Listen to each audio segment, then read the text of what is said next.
Hello అండి, welcome back to our channel. ఈరోజు వీడియోలో మా ఇంట్లో రెగ్యులర్గా చేసుకునే టీ కాఫీలకు బదులుగా మీ అందరం తాగే హెల్త్ మిక్స్ పౌడర్ని చూపించబోతున్నాను. దీనికోసం ముందుగా స్టవ్ వెలిగించి దలసరిగా ఉన్న గిన్నెను పెట్టుకుని 1 కప్పు రాగులను వేసుకుని వేయించుకోవాలి.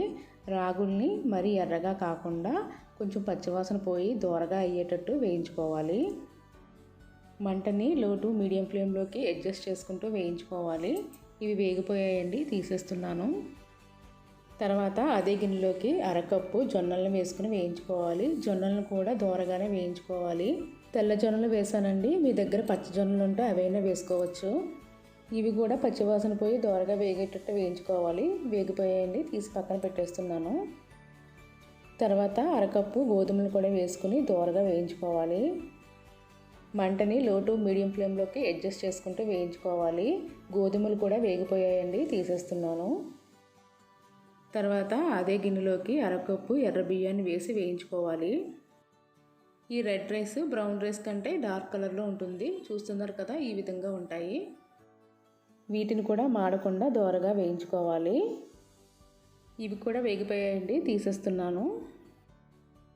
తర్వాత అదే గిన్నెలోకి 1/2 కప్పు వరిగెలను వేసుకోవాలి. వరిగెలను కూడా దోరగానే వేయించుకోవాలి. నా దగ్గర వరిగెలు ఉన్నాయి కాబట్టి వరిగెలు వేస్తున్నానండి. మీ దగ్గర ఏ మిల్లెట్స్ ఉంటే ఆ మిల్లెట్స్ని 1/2 కప్పు వేసుకుని వీటిని కూడా దోరగానే వేయించుకోవాలి. ఇవి కూడా వేగిపోయాయండి, తీసేస్తున్నాను. తర్వాత 1/2 కప్పు మొక్కజొన్న గింజలను వేసుకుని వేయించుకోవాలి. వీటిని కూడా దోరగానే వేయించుకోవాలి. మొక్కజొన్న గింజలు వేగిపోయాయండి, తీసేస్తున్నాను. ఇప్పుడు వరకు మనం వేయించుకున్నవన్నీ ధాన్యాలు అన్నమాట. వీటిని కూడా తీసి పక్కన పెట్టేస్తున్నాను. తర్వాత 1/2 కప్పు పెసలను వేసుకుని వేయించుకోవాలి. పెసలు కొంచెం వేగిన తర్వాత 1/2 కప్పు వేపుడు శనగపప్పును కూడా వేసుకుని వేయించుకోవాలి. పప్పులు వేగిన తర్వాత వీటిని కూడా తీసుకుని పక్కన పెట్టించుకున్న ప్లేట్లో వేసుకోవాలి. తర్వాత 1/2 కప్పు అలసందలను కూడా వేసుకుని వేయించుకోవాలి. వీటిని వేయించేటప్పుడు మంటని లో ఫ్లేమ్లో పెట్టుకుని వేయించుకుంటే పప్పు లోపల వరకు వేగుతుంది.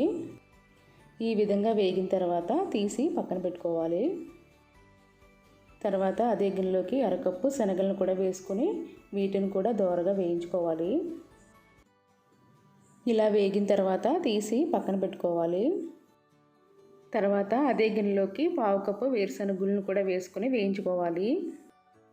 మంటని లో ఫ్లేమ్లో పెట్టుకుని వేయించుకోవాలి. అప్పుడే వేరుశనగ గుళ్ళు దోరగా వేగుతాయి. వేగాక తీసి పక్కన పెట్టుకోవాలి. తర్వాత 1/4 కప్పు బాదం పప్పును వేసుకుని వేయించుకున్న తర్వాత ఇది కొంచెం వేగిన తర్వాత 1/4 కప్పు జీడిపప్పును కూడా వేసుకుని వేయించుకుని దించేసుకోవాలి. తర్వాత ఈ పౌడర్కి మంచి ఫ్లేవర్ కోసం 20 నుంచి 25 వరకు యాలక్కాయలు కూడా వేయించుకుని వీటిలో వేసుకుని కలుపుకోవాలి. ఇవన్నీ పూర్తిగా చల్లారిన తర్వాత మిక్సీ జార్లో వేసుకుని మెత్తగా పొడి చేసుకోవాలి. ఇంత మొత్తంలో మిక్సీ జార్లో వేసుకుంటే మిక్సీ పాడయ్యే ఛాన్స్ ఉంటుంది కాబట్టి వీటిని మిల్లుకు పంపేసి మెత్తగా ఆడించుకోవాలి పిండిలాగా. నేనైతే పిండి మిల్లుకి పంపేసి ఈ విధంగా మెత్తగా ఆడించుకున్నానండి. ఇలా మెత్తగా ఆడించుకోవాలి. ఈ పౌడరు బయట అయితే 2 నెలల వరకు, ఫ్రిడ్జ్లో అయితే 5 నెలల వరకు స్టోర్ చేసుకోవచ్చు. ఫ్రిడ్జ్లో అయితే ఇలాగా జిప్లో కవర్లో పెట్టేసుకుని స్టోర్ చేసుకోవచ్చు. లేకపోతే ఏదైనా ఎయిర్ టైట్ డబ్బాలో అయినా సరే పెట్టుకోవచ్చు. నేనైతే ఈ జిప్లో కవర్లోది ఫ్రిడ్జ్లోకి, ఈ డబ్బాలోది రోజు వాడుకోవడానికి తీసుకుంటున్నాను. ఇప్పుడు ఏదైనా గిన్నెలోకి 2 స్పూన్ల పౌడర్ని వేసుకుని 200 ml వరకు నీళ్లు పోసుకుని ఉండలు లేకుండా కలుపుకోవాలి. ఇలా కలుపుకున్న ఈ మిశ్రమాన్ని స్టవ్ మీద పెట్టుకుని లో ఫ్లేమ్లోనే మరిగించుకోవాలి. ఇది ఇలాగా మరిగే కొద్దీ చిక్కబడుతుందండి. చిక్కబడ్డాక మనకు కావాల్సినంత తీపిని, పంచదారనైనా బెల్లాన్నైనా వేసుకోవచ్చు.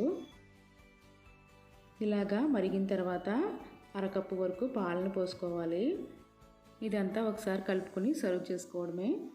మన ఆరోగ్యానికి ఎంతో మేలు చేసే ప్రోటీన్స్, మినరల్స్, కార్బోహైడ్రేట్స్, ఫైబర్తో నిండిన హెల్త్ మిక్స్ పౌడర్ రెడీ అయిందండి.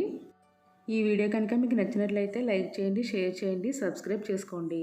Thanks for watching.